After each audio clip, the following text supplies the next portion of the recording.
Hello, very good morning to all of you. Welcome to my channel NG medicals.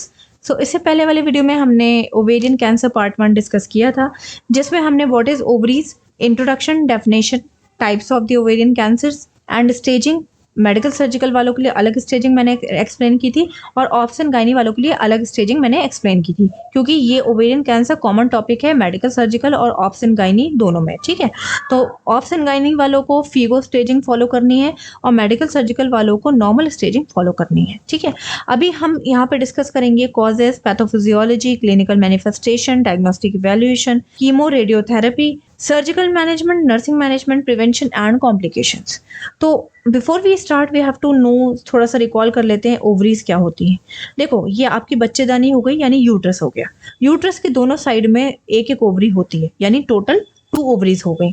Ovaries का main काम क्या होता है कि ये ओवा को रिलीज करती हैं, ओवम को रिलीज करती हैं।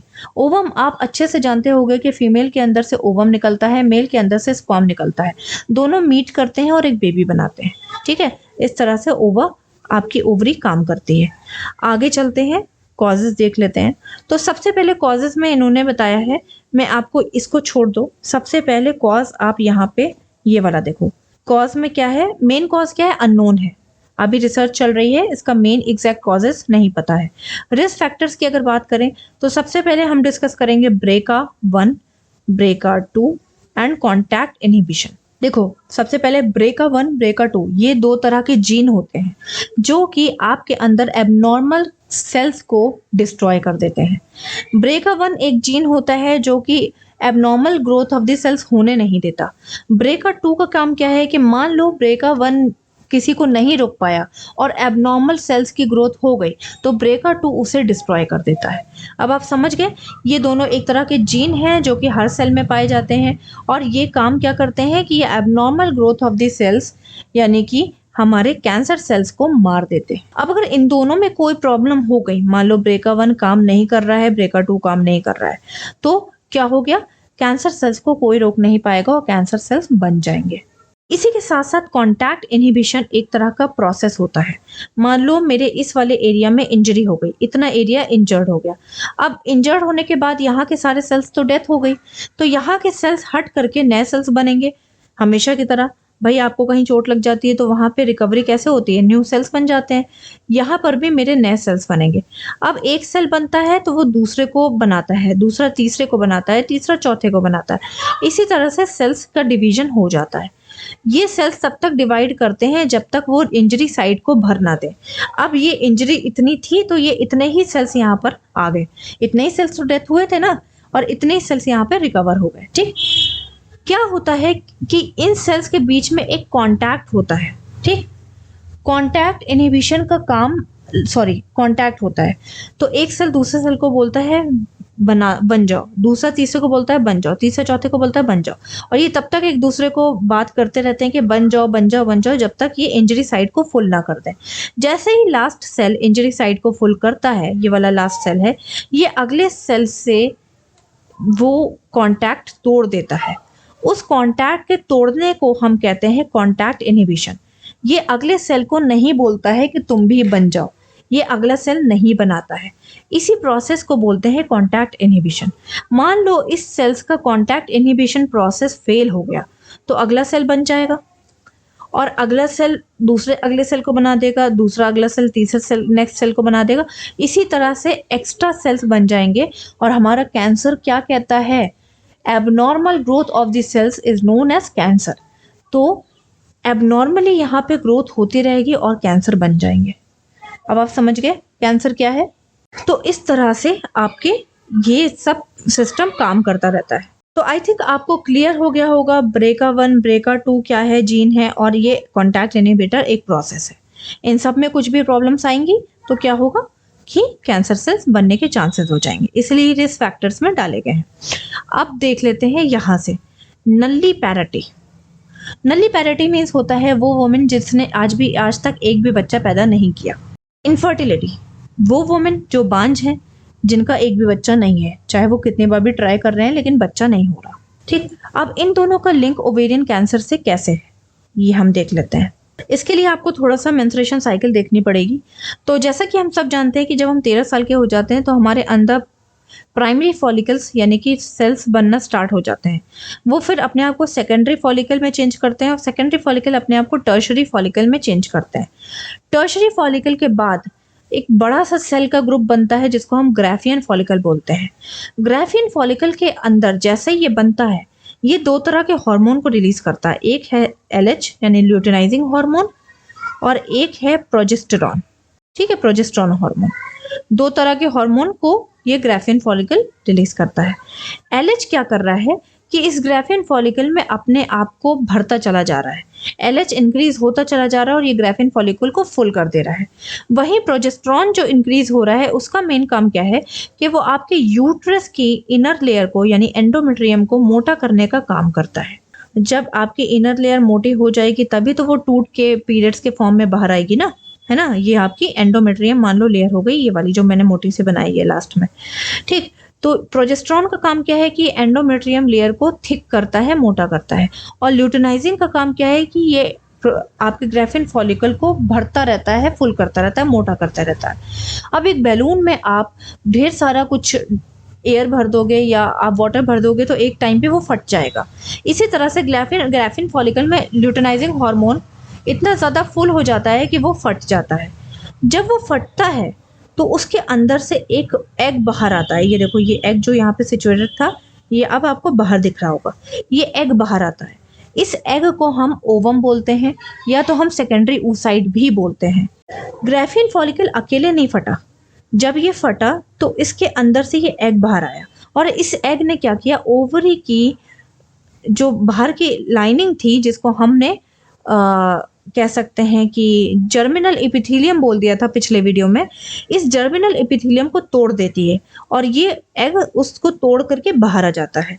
इसको तोड़ करके बाहर आने के प्रोसेस को ओव्यूलेशन बोलते हैं, हम तब जानते हैं। ठीक है, अब ये जाएगा, स्पर्म से मिलेगा और प्रेगनेंसी हो जाएगी।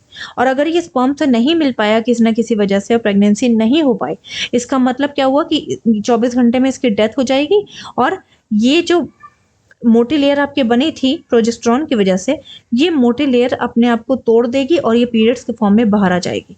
अगर ये स्पर्म से मिल जाता और यहाँ पे स्पर्म ओवम मिल करके एक बच्चा बनाते तो वो बच्चा ऐसे ही नहीं बन जाता। यहाँ पे प्लासेंटा अटैच होता, इसी मोटी वाली लेयर पे प्लासेंटा अटैच होता और उससे बेबी अटैच होता। ठीक है, तो लेयर का मोटे होने का मतलब ही यही था कि चाहे प्रेगनेंसी हो तो भी मैं काम आऊंगा, चाहे ना हो तो भी मैं काम आऊंगा। प्रेगनेंसी होगी तो प्लासेंटा को संभालने में काम आऊंगा, मैं मोटा हो जाऊंगा तो स्ट्रांग हो जाऊंगा।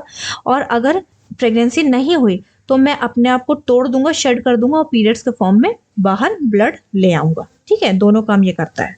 तो अगर कोई औरत प्रेग्नेंट नहीं होती है तो ओव्यूलेशन बार बार होगा और उसको ज्यादा चांसेस होंगे कैंसर होने के। क्यों? क्योंकि जितनी बार ओव्यूलेशन प्रोसेस होगा उतनी बार ये वॉल टूटेगी, उतनी बार रिकवरी होगी। ठीक है, और मैंने आपको क्या बताया कि सेल्स के डेवलपमेंट के टाइम पे अगर ब्रेका 1 ब्रेका 2 में प्रॉब्लम आ गई या कॉन्टैक्ट इनहिबिशन में प्रॉब्लम आ गई तो इनकी वजह से क्या होगा कि एबनॉर्मल ग्रोथ हो जाएगी सेल्स की और कैंसर बन जाएगा। यहीं पे अगर ये वुमेन प्रेग्नेंट हो जाती तो आगे चल के आपके अंदर ये वाला प्रोसेस बंद हो जाता। जब तक वुमेन प्रेग्नेंट रहती है तब तक आपके प्राइमरी फॉलिकल नहीं बनते। तो जब प्राइमरी फॉलिकल नहीं बनेंगे तो सेकेंडरी नहीं बनेंगे, सेकेंडरी फॉलिकल नहीं बनेंगे तो टर्शरी नहीं बनेंगे, टर्शरी फॉलिकल नहीं बनेंगे तो ग्राफिन फॉलिकल नहीं बनेगा, ग्राफिन फॉलिकल नहीं बनेगा तो ये टूटेगा नहीं और ना ही ये बॉल टूटेगी और ना ही ये बाहर आएगा। ठीक है, तो देखा जाए जो वुमेन प्रेग्नेंट है वो 9 मंथ के लिए सिक्योर हो जाती हैं, उनकी ये दीवार या वॉल नहीं टूटती। और अगर आपके 2 बच्चे हैं तो 9 18 महीने के लिए आप सिक्योर हो, ये वॉल नहीं टूटेगी। समझ गए? तो देखा जाए, कंपेयर अगर किया जाए तो नल्ली पेरेंट्स यानी जिनका एक भी बच्चा नहीं है उनको हर मंथ ये प्रोसेस झेलना पड़ रही है। झेलना नहीं, आई मीन ये अच्छी प्रोसेस है। हर मंथ ये देखना पड़ रहा है इसके अंदर चेंजेस। और चाहे इनफर्टिलिटी वाली वोमेन है उसके अंदर में मोस्टली ये प्रोसेस देखना पड़ रहा है। तो जितनी बार वॉल टूटेगी उतनी बार सेल का डेवलपमेंट होगा, सेल की ग्रोथ होगी, उतनी बार प्रॉब्लम क्रिएट हो सकती है। और मैंने आपको पहले ही बता दिया कि 90 से 95% आपकी कौन से कैंसर देखने को मिलता है ओवरी का, यही वाला कैंसर ओवरी का देखने को मिलता है। बाकी इसके अंदर भी कैंसर्स होते हैं, लेकिन जो 90 से 95% ओवरी का कैंसर है, ओवेरियन कैंसर है, वो आपको एपिथेलियल लेयर में ही देखने को मिलेगा। अर्ली मेनार्के, मेनार्के मीन्स होता है पीरियड्स पहली बार जब स्टार्ट होता है उस पीरियड को मेनार्के बोलते हैं। तो नॉर्मली आपके पीरियड्स 13 से 14 एज में स्टार्ट होता है, लेकिन अर्ली मेनार्के मीन्स जिस लड़के को पीरियड्स 9 साल की उम्र में या 9 एज में स्टार्ट हो जाए, तो इसका मतलब जैसे ही पीरियड स्टार्ट हुआ ये सारी प्रोसेस स्टार्ट हो गई। तो 13 और 9 के बीच में कितना गैप है? 9, 10, 11, 12, 4 साल पहले उसको पीरियड्स आने लगे, यानी कि 4 साल पहले ही उसकी वॉल टूटने लगी। तो अर्ली मेनार्की वाले वुमेन्स को या लड़की को ज़्यादा चांसेस हो जाते हैं ओवेरियन कैंसर के। लेट मीनोपॉज, पॉज आ रहा है इसमें। पॉज मीन्स होता है रुकना, यानी कि पीरियड्स लेट में रुके। जैसा कि हम सब जानते हैं कि 50 से 55 एज में पीरियड्स औरतों के रुक जाते हैं, वुमेन्स के रुक जाते हैं, ठीक है। अभी यहाँ पे क्या हो रहा है? लेट मीनोपॉज मीन्स 50 से 55 के बीच में ना रुक करके 60 से 65 के बीच में रुक गए, यानी कि 10 साल लेट रुके। यानी कि 10 साल लेट अगर पीरियड्स आपके रुकते हैं तो 10 साल तक आपको आपकी वॉल टूटती रहेगी ये वाली, और आपके चांसेस बढ़ते रहेंगे एपिथेलियल ओवेरियन कैंसर के। नेक्स्ट आ जाते हैं एंडोमेट्रियोसिस। एंडोमेट्रियोसिस एक तरह की कंडीशन है जिसमें एबनॉर्मल एंडोमेट्रियम, यानी कि एंडोमेट्रियम मैंने आपको पहले बता दिया, इनर वाली जो आपकी लेयर होती है जो शेड होती है और पीरियड्स के फॉर्म में बाहर आती है, उसको हम एंडोमेट्रियम लेयर बोलते हैं, सबसे इनर लेयर, ठीक है। ये इनर लेयर सिर्फ यूट्रस की कैविटी के अंदर देखने को मिलती है, फेलोपियन ट्यूब के अंदर नहीं मिलती, ओवरी के अंदर नहीं मिलती, ठीक है, और किसी जगह पे नहीं मिलती। मान लो एंडोमेट्रियोसिस का केस आ गया, यानी कि एंडोमेट्रियोसिस एक डिजीज है जिसमें एंडोमेट्रियम आसपास के एरिया में भी देखने को मिल रही है। मान लो ये एंडोमेट्रियम आपके ओवरी में देखने को मिल रही है, नहीं तो आपके फेलोपियन ट्यूब में देखने को मिल रही है। तो जब पीरियड्स का टाइम आएगा तो ये भी टूटेगी। जब ये टूटेगी तो क्या होगा कि यहाँ पे फिर से न्यू सेल की रिकवरी होगी, तो ओवेरियन कैंसर के चांसेस बढ़ जाएंगे। वही सेल टूटेंगे फिर नए बनेंगे, टूटेंगे फिर नए बनेंगे। तो ऑब्वियस सी बात है, जितनी बार सेल्स नए बनेंगे उतनी बार चांसेस हो जाएंगे कि सेल में कोई एबनॉर्मल चेंजेस हो सकते हैं ड्यू टू BRCA1, BRCA2 या कॉन्टैक्ट इनहिबिशन की वजह से। नेक्स्ट आ जाते हैं फैमिली हिस्ट्री। तो हो सकता है कि आपकी फैमिली में कभी ओवेरियन कैंसर हुआ हो तो आपको भी हो जाएगा। ये इसलिए होता है क्योंकि अगर आपके फैमिली में ओवेरियन कैंसर हुआ है, वही वाले जीन आपके अंदर भी आए, तो इसका मतलब आपकी जो एंसेस्टर्स के, आपके पूर्वजों के जो जीन है वो ओवेरियन कैंसर को रोकने के लिए स्ट्रॉन्ग नहीं है, सक्षम नहीं है, ठीक है। तो ओवेरियन कैंसर को जब वो नहीं रोक पाए तो वही जीन आपके अंदर भी आए तो ये भी नहीं रोक पाएंगे, इसलिए चांसेस बढ़ जाते हैं। टैल्कम यूज, यानी कि टैल्कम पाउडर जो आपके टैल्कम आप पाउडर यूज करते हो, अगर आप वो वजाइना में यूज करते हो तो उसके अंदर केमिकल मिले होते हैं, और वो केमिकल आपके BRCA1, BRCA2 को वीक करने का काम करते हैं। अगर आप डेली वो टैल्कम पाउडर अपने वेजाइना में डालते हो तो ये BRCA1, BRCA2 वीक हो जाएंगे, और हर बार आपकी ओवरी में आपकी ओवरी की लेयर टूट रही है तो कभी भी इनकी वजह से कैंसर सेल्स बन सकते हैं। नेक्स्ट है prolong use of the ovulation including drugs, ठीक है, इंड्यूसिंग ड्रग्स। ओवुलेशन को इंड्यूस करने वाले ड्रग्स, यानी कि जो इनफर्टिलिटी की वुमेन होती हैं, अगर वो इनफर्टिलिटी का ट्रीटमेंट कराएं और उनका जो ओवुलेशन प्रोसेस है, जो एग रिलीज का प्रोसेस है, वो दवाइयों की वजह से बढ़ाया जाए, तो जितनी बार ये बढ़ाया जाएगा उतनी बार जल्दी जल्दी आपकी ये वॉल टूटेगी और आपको कैंसर होने के चांसेस बढ़ जाएंगे। नेक्स्ट है आपका HRT, that is hormonal replacement therapy. देखो, हार्मोनल रिप्लेसमेंट थेरेपी हम मीनोपॉज के टाइम पे देते हैं। मीनोपॉज मीन्स जब पीरियड्स मदर्स के रुक जाते हैं, मतलब हमेशा के लिए रुक जाते हैं 50 से 55 की एज में। उस टाइम पे उनको बहुत सारे साइन एंड सिम्टम्स आते हैं, जैसे कभी बहुत गुस्सा आया, कभी बहुत गर्मी लगी, कभी बहुत उलझन हुई, कभी बहुत डिस्निया, कभी बहुत अजीब सा हुआ, हाथों में जलन टाइप की बर्निंग सेंसेशन फील होता है। ये सारे सिम्टम अगर बहुत ज़्यादा बढ़ जाते हैं तो हम हार्मोनल रिप्लेसमेंट थेरेपी देते हैं। क्यों? क्योंकि जब मीनोपॉज रुकता है, यानी जब पीरियड्स रुकता है उस टाइम पे वुमेन्स के अंदर हार्मोनल चेंजेस बहुत तेज़ी में होते हैं, बहुत फास्ट होते हैं। अगर ये बहुत ज़्यादा फास्ट हार्मोनल चेंजेस हुए तो आपके अंदर ज़्यादा सीवियर साइन एंड सिम्टम्स आ जाएंगे। मीनोपॉज के साइन एंड सिम्टम्स को, सीवियर साइन एंड सिम्टम्स को रोकने के लिए हम हार्मोनल रिप्लेसमेंट थेरेपी का यूज़ करते हैं, लेकिन अभी तक रिसर्च ये पता ठीक से नहीं कर पाई है कि इसकी वजह से क्यों आपको ओवेरियन कैंसर हो रहा है। नेक्स्ट आ जाते हैं ओरल कॉन्ट्रासेप्टिव्स।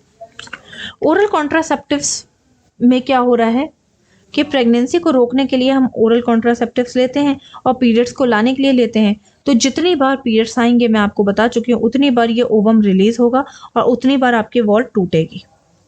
नेक्स्ट आ जाते हैं प्रेगनेंसी लेट स्टेज में प्रेग्नेंट होने वाली वुमेन्स को पीरियड्स आते रहेंगे और ये वॉल्व टूटती रहेगी। तो आप लेट एज में प्रेग्नेंट होगे तो आप एक ही बेबी पैदा कर सकते हो, है ना, ये भी प्रॉब्लम क्रिएट हो सकती है। तो आई थिंक आपको रिस्क फैक्टर्स क्लियर हुए होंगे। मैंने बहुत ईजी वे में बहुत छोटा छोटा एक्सप्लेन किया है आपको। नेक्स्ट देख लेते हैं पैथोफिजियोलॉजी। सो पैथोफिजियोलॉजी में हमेशा की तरह इटियोलॉजी से स्टार्ट करूंगी, यानी कि जितने भी रिस्क फैक्टर्स हैं उनकी वजह से क्या हुआ कि आपकी जो एपिथेलियल सेल है वो रिपेयर हो रही है, हर बार टूट रही है तो हर बार रिपेयर हो रही है। रिपेयर होने की वजह से क्या हुआ, मान लो कभी या तो जीन में यानी BRCA1 BRCA2 में कोई डिस्टर्बेंस आ गया या कॉन्टैक्ट इनहिबिशन में कोई डिस्टर्बेंस आ गया, जाहिर सी बात है जितने भी रिस्क फैक्टर्स हैं वो आपके सेल्स को भी हार्म करेंगे। जैसे टैल्कम पाउडर आप यूज़ कर रहे हो तो वो आपके सेल्स को डिस्टर्ब कर रहे हैं, उसके अंदर के जीन को डिस्टर्ब कर रहे हैं, जिसकी वजह से नियोप्लास्टिक यानी कि कैंसर सेल्स मतलब बनना स्टार्ट होंगे। कैंसर मतलब सेल्स के अंदर कुछ कैंसर टाइप के चेंजेस आना स्टार्ट होंगे और कैंसर बन जाएगा। सेम दूसरी इटियोलॉजी है, ये है इटियोलॉजी नंबर 1, ये है इटियोलॉजी नंबर 2। सेकेंड इटियोलॉजी देख लो, जो आपको सही लगे वो आप लिख लेना। जीन म्यूटेशन हो गया इटियोलॉजी की वजह से, यानी रिस्क फैक्टर्स की वजह से जो जीन थे उनके अंदर एबनॉर्मल चेंजेस आ गए। कौन से जीन? BRCA1 BRCA2, जिसकी वजह से क्या हुआ कि अब सेल्स की जो ग्रोथ है वो अपने आप को नहीं रोक पा रहे हैं, एबनॉर्मल सेल्स बन रहे हैं और BRCA1 BRCA2 उनको नहीं रोक पा रहे हैं, जिनकी वजह से कंटिन्यूस एबनॉर्मल ग्रोथ हो रही है और कैंसर बन रहा है। नेक्स्ट आ जाते हैं क्लिनिकल मैनिफेस्टेशंस। तो clinical manifestation means sign and symptoms. सबसे पहले असिम्प्टोमेटिक कब होगा? जब आपकी अर्ली स्टेज होगी, तब आपको ज़्यादा सिम्टम्स नहीं देखने को मिलेंगे। अर्ली स्टेज में आपको सिम्टम्स देखने को नहीं मिलेंगे। और अगर बिनाइन कैंसर हुआ तो भी आपको ज़्यादा सिम्टम्स देखने को नहीं मिलेंगे, क्योंकि हम जानते हैं कि बिनाइन कैंसर मीन्स होता है वो कैंसर जो इधर उधर स्प्रेड नहीं होता है। मैलिग्नेंट कैंसर वो होता है जो आसपास स्प्रेड होता है। नेक्स्ट आ जाते हैं एनोरेक्सिया और वेट लॉस। तो जब आपके अंदर कोई इन्फेक्शन होता है, कोई एबनॉर्मल सेलुलर ग्रोथ होती है, तो आपका ब्रेन क्या करता है कि उस जगह पे ज़्यादा से ज़्यादा ब्लड सप्लाई भेजता है। ब्लड सप्लाई इसलिए भेजता है क्योंकि उसके अंदर WBCs होते हैं, एंटीबॉडीज़ होती हैं, और ज़्यादा ब्लड सप्लाई भेजेगा तो ज़्यादा WBCs भेज पाएगा, ज़्यादा एंटीबॉडीज़ भेज पाएगा और उस एरिया को जल्द से जल्द ठीक कर पाएगा। तो ये ब्लड सप्लाई कहाँ से आती है एक्स्ट्रा? तो ये ब्लड सप्लाई वो आपके डाइजेस्टिव सिस्टम की कम करता है और उस इंजर्ड एरिया में या उस इन्फेक्टेड एरिया में भेज देता है। तो जब आपके डाइजेस्टिव सिस्टम की ब्लड की सप्लाई कम हो जाएगी तो डाइजेशन स्लो हो जाएगा। डाइजेशन स्लो होगा तो आपका डाइजेशन नहीं होगा, जिसकी वजह से आपको भूख नहीं लगेगी, एनोरेक्सिया हो जाएगा। भूख नहीं लगेगी तो आपका वेट लॉस होगा। नेक्स्ट है एब्डोमिनल पेन। एब्डोमिनल पेन कब होगा? जब आपका कैंसर जो है वो एब्डोमेन के आसपास स्प्रेड हो जाएगा, ठीक है, उस टाइम पे आपको एब्डोमिनल पेन होगा। नेक्स्ट है इर्रेगुलर मास।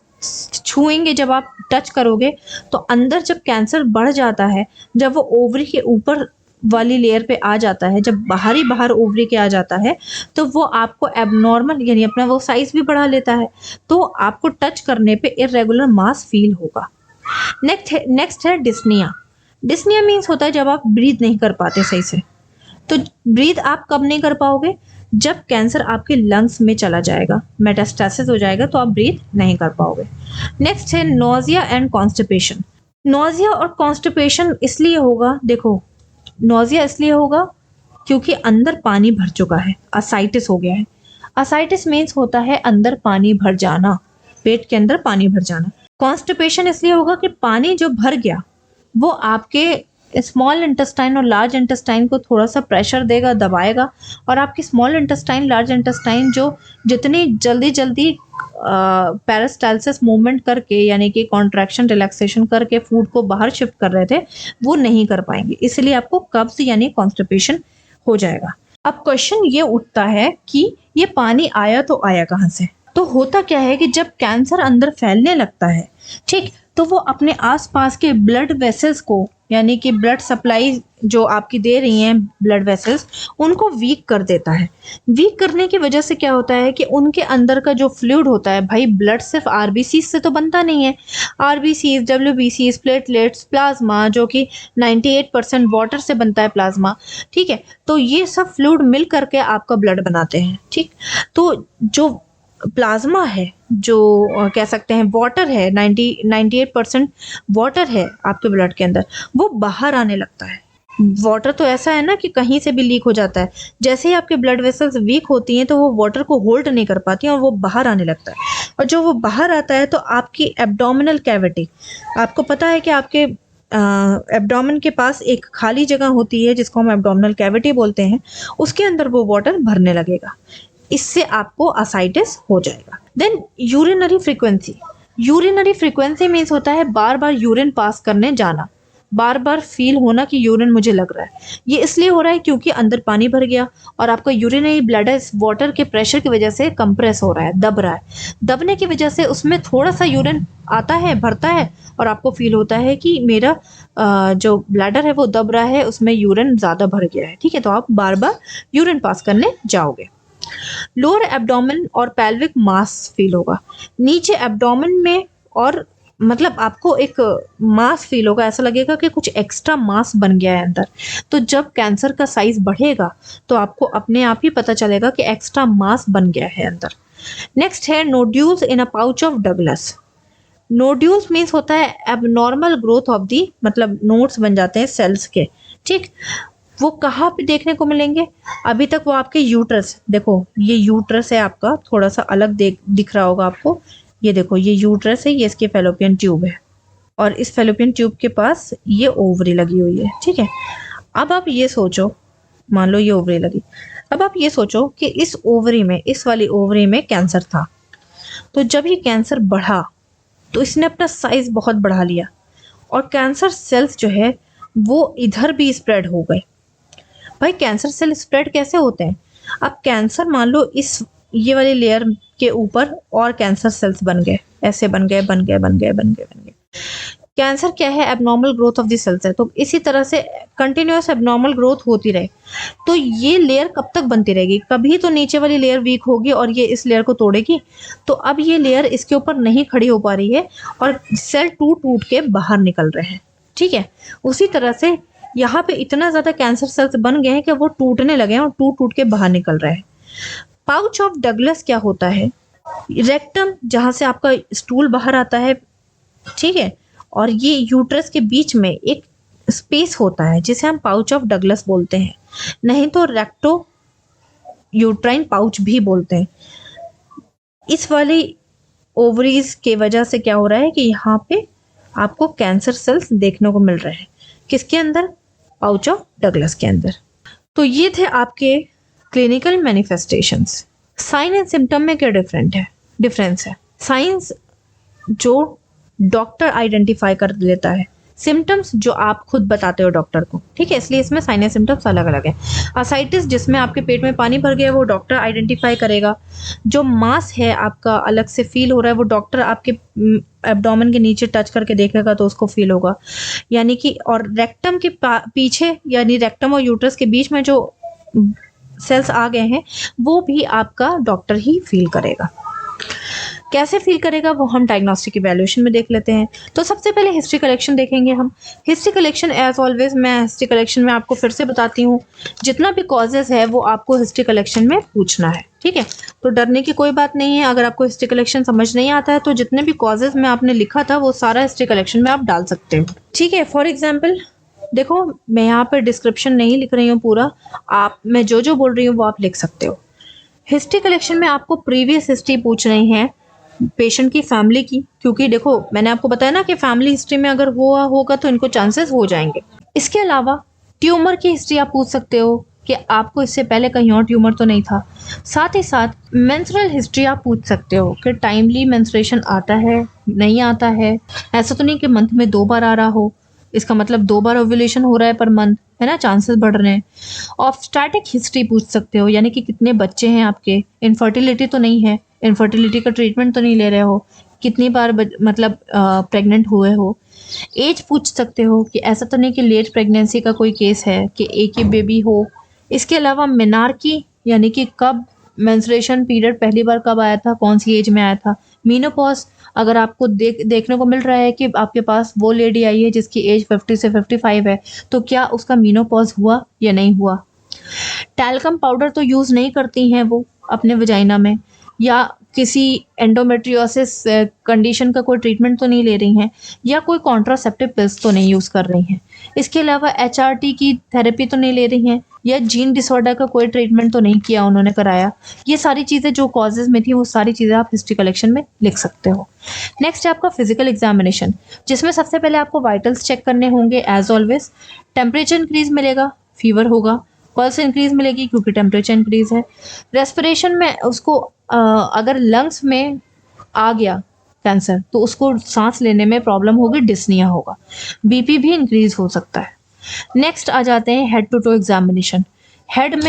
हेड से स्टार्ट करो तो उनको कन्फ्यूजन रहेगी, बहुत ज़्यादा कन्फ्यूज रहेंगे, परेशान रहेंगे। फेस देखोगे तो उसमें आपको डलनेस मिलेगी, एंजाइटी मिलेगी। एब्डोमेन देखोगे तो देखने में बिग एब्डोमेन मिलेगा अगर एसाइटिस हुआ है तो। एब्डोमेन को पैल्पेट करोगे तो लोअर साइड में आपको अलग से मास फील हो सकता है अगर कैंसर बढ़ा हो गया तो। बैक साइड में वो बताएंगे कि उनको पेन हो रहा है अगर कैंसर किडनी में चला गया तो। जीआई सिस्टम में कॉन्स्टिपेशन फील होगा, लाइक कॉन्स्टिपेशन वो आपको बताएंगे कि मुझे कब्ज रहता है, मुझे भूख नहीं लगती है, मेरा वेट लॉस हो गया है, मुझे नोजिया फील होता है। ये सारी चीज़ें वो आपको खुद बता देंगे। ब्लैडर जब आप देखोगे तो आपको बार बार वो बताएंगे कि उनको बार बार यूरिन पास करने जाना पड़ता है, पता नहीं क्या हो गया है। नेक्स्ट पैल्विक मास आप देख सकते हो इस तरह से, जैसे इन्होंने 2 फिंगर डाल करके पाउच ऑफ डगलस को चेक किया है। हमने पाउच ऑफ डगलस डिस्कस किया था ना, रेक्टम और यूट्रस के बीच में एक स्पेस होता है, तो ये रेक्टम और यूट्रस के बीच में स्पेस में चेक करेंगे कोई एबनॉर्मल ग्रोथ तो फील नहीं हो रही है। उसके बाद आ जाते हैं ब्लड टेस्ट। ब्लड टेस्ट में आप चेक करोगे, यहाँ मेंशन कर देती हूँ, कैंसर 125 टेस्ट आप कराओगे, CA that is cancer 125 test. Cancer 125 test एक तरह का टेस्ट होता है जिसमें कैंसर के एंटीजन या कैंसर सेल्स के प्रोटीन देखने को मिलता है। कैंसर सेल्स का प्रोटीन नॉर्मल प्रोटीन से अलग होता है, ठीक है। जब आप कैंसर 125 टेस्ट कराओगे तो आपको अलग प्रोटीन देखने को मिलेगा जिससे आपको पता चलेगा कि ये कैंसर सेल का प्रोटीन है और आप डिटेक्ट कर लोगे कैंसर। नेक्स्ट आ जाते हैं जेनेटिक टेस्टिंग। जेनेटिक टेस्टिंग भी ब्लड टेस्ट के थ्रू होगा जिसमें BRCA1 BRCA2 सेल्स की एक्टिविटी आपको पता चल जाएगी। नेक्स्ट आ जाते हैं आपका पैल्विक एग्जामिनेशन। तो पैल्विक एग्जामिनेशन में आप यही वाला एग्जामिनेशन करोगे और कोई एग्जामिनेशन नहीं करोगे। नेक्स्ट आ जाते हैं अल्ट्रासाउंड। अल्ट्रासाउंड जब आप कराओगे तो आप पेल्विक एरिया का कराओगे, यानी कि कमर की साइड का आप अल्ट्रासाउंड हड्डी की तरफ के आसपास के ऑर्गन का कराओगे, जिससे आपको पता चलेगा कि कहीं एबनॉर्मल मास तो देखने को नहीं मिल रहा है। तो अगर आप जब कराओगे तो कुछ इस तरह से आपको मास देखने को मिल सकता है। कलर्ड अल्ट्रासाउंड जब आप कराओगे तो आपको और क्लियर मास देखने को मिलेगा। इसके अलावा जब आप अल्ट्रासाउंड करा लोगे तो अब इसके अलावा अब आपको कंफर्म करना है कि मुझे मास तो देखने को मिल गया, अब ये मास कहाँ कहाँ और कितने डीप में स्प्रेड है ये आपको देखना है। सीटी स्कैन बताता है कि मास कितने एरिया में स्प्रेड है, MRI आपको बताता है कि कितने डीप में स्प्रेड है मास, ठीक है, कितने डीप में स्प्रेड है आपके कैंसर सेल्स, ठीक। तो इस तरह से MRI और CT स्कैन में आपको क्लियर व्यू दिख जाएगा कितना बड़ा है कैंसर सेल और कितने डीप में जा चुका है। पीईटी कराओगे, डेट इज प्रोजेक्ट्रॉन एमिशन टोनोग्राफी। प्रोजेक्ट्रॉन एमिशन टोनोग्राफी एक तरह का प्रोसीजर होता है जिसमें ऑल ओवर दी बॉडी आप कंप्लीट बॉडी को एनालाइज करते हो। एक तरह का एक्सरे और पीईटी का कॉम्बिनेशन होता है जिसमें पूरी बॉडी आपको इस तरह से देखने को मिलेगी। जब आपको पूरी बॉडी इस तरह से देखने को मिलेगी तो एबनॉर्मल मास भी आपको जहाँ जहाँ फैल गया है वहाँ वहाँ देखने को ईजिली मिल जाएगा और कंफर्म हो जाएगा कि कहाँ कहाँ मल्टीपल ऑर्गन में कैंसर फैल चुका है। नेक्स्ट है आपका, जब आप कंफर्म कर लोगे कि कैंसर कहाँ कहाँ फैला है, उसी जगह से आप बायोप्सी यानी थोड़े से टिश्यूज ले करके लैब में भेज दोगे, जिससे ये पता चल जाएगा कि कितनी जल्दी स्प्रेड हो रहा है कैंसर, टाइप ऑफ कैंसर कौन सा है, ये सारी चीज़ें आपको पता चल जाएंगी। नेक्स्ट आ जाते हैं ट्रीटमेंट पे। तो हमारे पास है मेडिकल मैनेजमेंट यानी कि कीमोथेरेपी। तो कीमोथेरेपी में बहुत सारे ऐसे ड्रग्स हैं जो कि फॉलो किए जाते हैं। डिपेंड करता है टाइप ऑफ कैंसर पे, डिपेंड करता है सीवियरिटी ऑफ द कैंसर पे, स्टेजेस ऑफ द कैंसर पे और डॉक्टर के प्रिस्क्रिप्शन पे। तो मैंने ऑलमोस्ट बहुत सारे कॉमन ड्रग्स यहाँ पे लिख लिए हैं। फर्स्ट है आपका टोपोटिकैन। आईवी के फॉर्म में हम टोपोटिकैन देते हैं। ये एंटी न्यूप्लास्टिक एजेंट है। इसका काम क्या है कि कैंसर सेल्स की ग्रोथ को रोकता है। आईवी हम इसे देते हैं। ये रहा आपका टोपोटिकैन। नेक्स्ट है आपका लिपोसोमल डॉक्सोरोबिसिन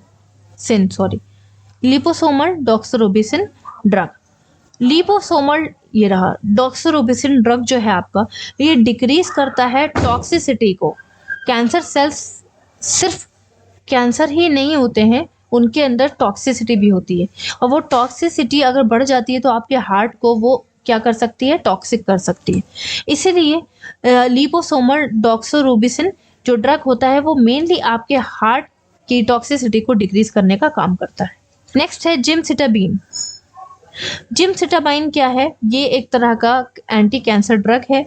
इसका काम क्या है कि ये कैंसर सेल्स के डीएनए को रेप्लिकेट यानी फैलने से रोकता है। जब कैंसर सेल्स के जो डीएनए है वो अपने आप को फैलाएगा तो और कैंसर सेल्स बनेंगे। इस प्रोसेस को ये रोकता है। नेक्स्ट है आपका साइक्लोफोस्फामाइड। साइक्लोफोस्फामाइड कैंसर सेल्स को स्लो स्प्रेड कराता है, सप्रेस करता है और एट लास्ट ये कभी कभी स्टॉप भी करता है कैंसर सेल्स की ग्रोथ को। नेक्स्ट है आपका विनोरिलबाइन। विनोरिलबाइन क्या कर रहा है, ये डायरेक्टली कैंसर सेल्स की ग्रोथ को रोक रहा है। नेक्स्ट है आपका इफॉस्फामाइड। इफॉस्फामाइड क्या कर रहा है, it is used in a malignant tumour. जब कैंसर सेल्स इधर उधर फैलने लगते हैं तो हम इफॉस्फामाइड मेनली प्रोवाइड करते हैं। इसका काम क्या है कि मैलिग्नेंसी को रोकने का काम करता है।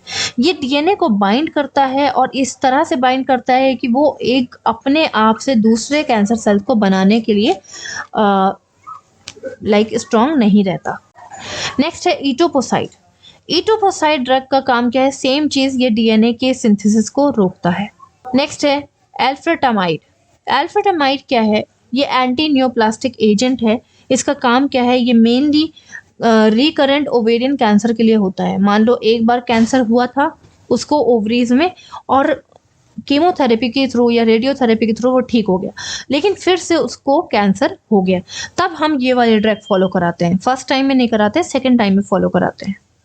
नेक्स्ट है कैपासिटाबाइन।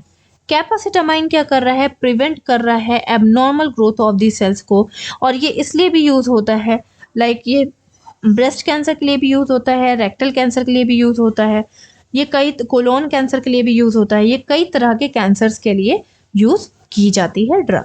नेक्स्ट है आयरनोटिकैन। आयरनोटिकैन भी सेम फंक्शन करता है कि ये सप्रेस करता है डीएनए को कैंसर सेल्स के। मिल्फिलैन और पीमीट्रैक्सेट दोनों ही सेम फंक्शन करते हैं, स्टॉप करते हैं, सप्रेस करते हैं डीएनए के एक्शन को जो कि कैंसर सेल्स के अंदर है। तो ये हो गया आपके कीमोथेरेपी के सारे ड्रग्स, आप मेंशन कर सकते हो। इसमें मोस्टली इसमें आईवी है। कैपासिटाबिन आपका 500 mg का है और ये आपके कैप्सूल फॉर्म में टैबलेट फॉर्म में आता है। बाकी मैंने हर किसी की क्वांटिटी आपको लिख करके दे दी है, कौन सा कितने mg का है, ये सारी इमेज से आप नोट कर सकते हो। नेक्स्ट आ जाते हैं रेडियोथेरेपी। रेडिएशन थेरेपी एक तरह की रेडिएशन बीम थेरेपी होती है जिसमें हम रेडिएशन बाहर से रेडिएशन दे करके या कभी अंदर से रेडिएशन दे करके कैंसर सेल्स को डिस्ट्रॉय करते हैं। ओवेरियन कैंसर के केस में आपको एक्स्ट्रा बीन रेडिएशन थेरेपी की ज़रूरत पड़ती है। एक्स्ट्रा बीन रेडिएशन थेरेपी बड़ी बड़ी मशीनों से दी जाती है और ये बाहर से दी जाती है, अंदर से नहीं। इस तरह से जहाँ पर भी कैंसर होता है, एक्स्ट्रा बीन रेडिएशन थेरेपी की ये मशीन है, ये उसी एरिया पे फोकस करती है और ये क्या करती है कि रेडिएशन प्रोवाइड करके कैंसर सेल्स के डीएनए को डिस्ट्रॉय कर देती है। सर्जिकल मैनेजमेंट में हम आते हैं। देखिए, मैंने आपको ब्रैकीथेरेपी इसलिए नहीं बताई क्योंकि इसमें फॉलो नहीं होती। देखा जाए तो रेडिएशन थेरेपी दो तरह की मेनली होती हैं, brachytherapy and external beam radiation therapy, लेकिन ब्रैकीथेरेपी इसमें फॉलो नहीं होती है। फिर भी अगर आपको जानना है तो सुन लो। इसमें हम रेडिएशन की कैप्सूल्स अंदर डालते हैं, रॉड अंदर डालते हैं, जो भी रेडिएशन से हमारे पास होती है चीज़ रेडिएशन वाली, लाइक जो बनी होती है कैंसर्स को डिस्ट्रॉय करने के लिए, उसको हम अंदर डाल देते हैं। लेकिन आप सोचो, ओवरी के अंदर आप ये ब्रैकीथेरेपी नहीं दे सकते। ओवरी के अंदर रेडिएशन कैप्सूल कैसे डालोगे? ठीक है, सर्विक्स के अंदर डाल सकते हो, यूट्रस के अंदर डाल सकते हो, लेकिन ओवरी के अंदर नहीं डाल सकते। इसलिए इसके अंदर एक्स्ट्रा बीन रेडिएशन थेरेपी ही यूज होती है। नेक्स्ट आ जाते हैं सर्जिकल मैनेजमेंट। तो सर्जिकल मैनेजमेंट में आप देखो, हिस्टेरेक्टमी विद सैल्पिंगो ओफोरेक्टमी, ये बहुत बड़ी आपको लग रही होगी। हिस्टेरेक्टमी मीन्स होता है, देखो टमी मीन्स होता है रिमूवल, हिस्ट्रो मीन्स होता है यूट्रस। तो जब आप यूट्रस को रिमूव करते हो तो उसको हम हिस्टेरेक्टमी बोलते हैं। लेकिन यहाँ पे यूट्रस के अंदर कैंसर नहीं है, ओवरी से कैंसर स्टार्ट हुआ है जो कि यूट्रस के अंदर गया है। यानी कि आपको रिमूव करना होगा तो पूरा ये वाला एरिया रिमूव करना होगा, या तो पूरा ये ओवरीज, यूट्रस और फैलोपियन ट्यूब सब रिमूव करना होगा अगर दोनों तरफ कैंसर बन गया है तो। इसी वजह से इस पूरी सर्जरी का नाम है हिस्टेरेक्टमी, यानी कि removal of the uterus, with salpingo यानी removal of the fallopian tube, oophorectomy यानी removal of the ovaries. Hysterectomy यानी कि removal of the uterus, salpingo oophorectomy. Salpingo means होता है आपकी फैलोपियन ट्यूब, ओफो मीन्स होता है आपकी ओवरी, यानी कि ओवरी, फैलोपियन ट्यूब और यूट्रस को रिमूव करने को बोलते हैं हिस्टेरेक्टमी विद सैल्पिंगो ओफोरेक्टमी। पहली सर्जरी आपकी ये हो गई। सेकेंड सर्जरी है आपकी पैल्विक एक्सटेंशन। इसमें क्या होता है, removal of the pelvic organ, for example urinary bladder, rectum, pelvic lymph node. तो ये तब हम करते हैं जब बहुत ज़्यादा आसपास के एरिया में आपका कैंसर स्प्रेड हो जाता है। नेक्स्ट है लिम्फेडेनेक्टमी। टमी मीन्स होता है रिमूवल, लिम्फेडेनेक्टमी मीन्स होता है removal of the affected lymph node. Lymph node मैं आपको पहले ही बता चुकी हूँ कि आपका जो लिम्फेटिक सिस्टम है वो ग्रीन कलर का स्ट्रक्चर आपकी पूरी बॉडी में देखने को मिलता है।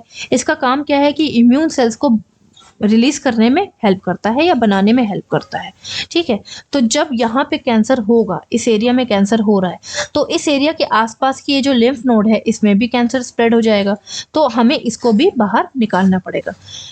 लिम्फ नोड को बाहर निकालने के प्रोसेस को बोलते हैं लिम्फेडेनेक्टमी।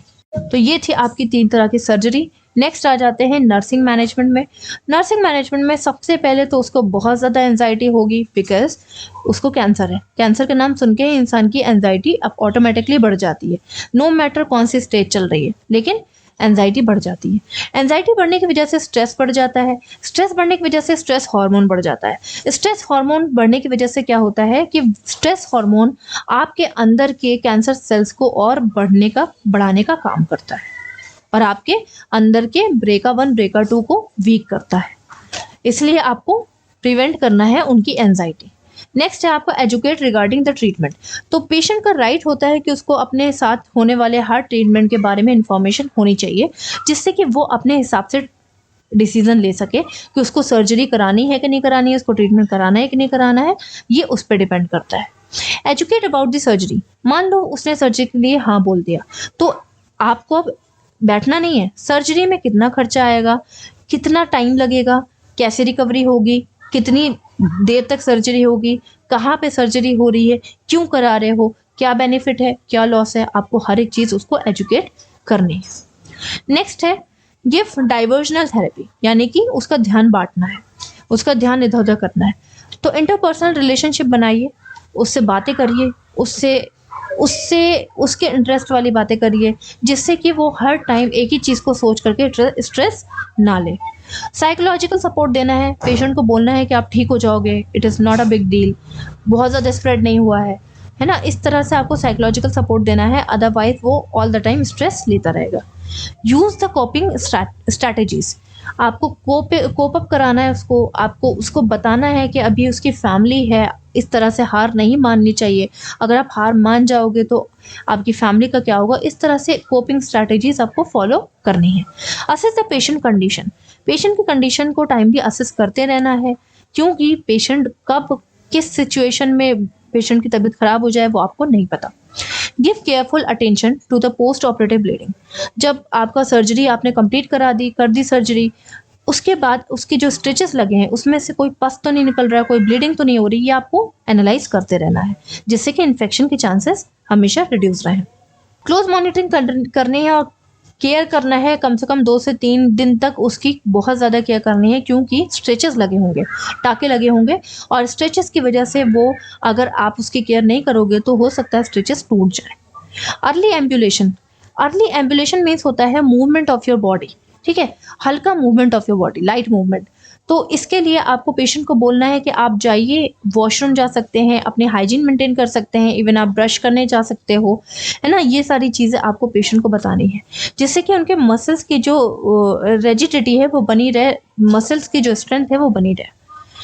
नेक्स्ट है close monitoring to the patient, कि मैं आपको बता चुकी हूँ क्यों करना है। Instruct the patient to follow up visit, patient के ठीक होने के बाद जब जब डॉक्टर ने उसको बुलाया है तो पेशेंट को आपको एजुकेट करना है कि इस टाइम आपको आना है और डॉक्टर से मीट करना है।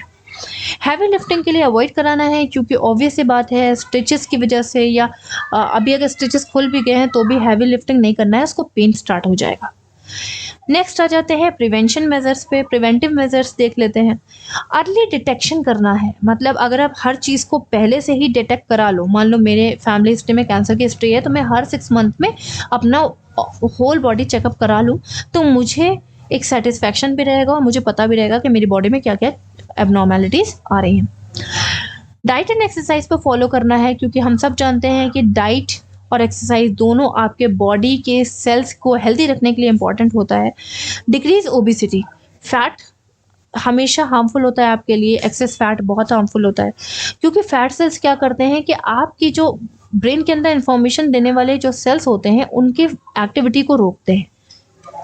आपके अंदर कोई भी एबनॉर्मेलिटी हो रही है, फैट सेल्स ने ठीक से इंफॉर्मेशन नहीं जाने दी और आपके ब्रेन ने उसका सॉल्यूशन नहीं निकाला। फैमिली प्लानिंग करनी है आइडियल टाइम पे, ऐसा नहीं करना है कि लेट प्रेग्नेंट होना है या अर्ली प्रेगनेंसी करना है, ऐसा नहीं करना है। अगर आप इन सब चीज़ों को ध्यान नहीं रखते हैं तो आपको बहुत सारे कॉम्प्लिकेशंस हो सकते हैं, जैसा कि जब कैंसर बहुत ज़्यादा बढ़ जाएगा तो वो एक तरह से आपकी ओवरी को फाड़ देगा, रप्चर कर देगा और आपकी इंटरनल ब्लीडिंग हो जाएगी, और वो इंटरनल ब्लीडिंग कैंसर सेल्स के साथ होगी और पूरा कैंसर सेल्स आपकी बॉडी में फैल जाएंगे और आपकी डेथ हो जाएगी। देखो, रप्चर हुआ जिसकी वजह से इन्फेक्शन हो गया all over the body. Infection हो गया मतलब मैलिग्नेंसी, यानी कि कैंसर सेल्स पूरी बॉडी में फैल कर आपकी डेथ हो गई। So this is all about the causes, risk factors, आपके sign and symptoms, diagnostic evaluations and chemotherapy, radiotherapy, surgical management, medical management, prevention and complications of the ovarian cancer. If you are having any doubt, please ask me in a comment box. थोड़ा सा लेंदी हो गया था video, but आप थोड़ा सा ध्यान दोगे तो आपको कॉन्सेप्ट क्लियर हो जाएगा, क्योंकि मेन चीज़ क्या है कि आपके कॉन्सेप्ट क्लियर होना चाहिए, अदरवाइज रटना तो सबको आता है। Till then bye bye, take care and have a nice day.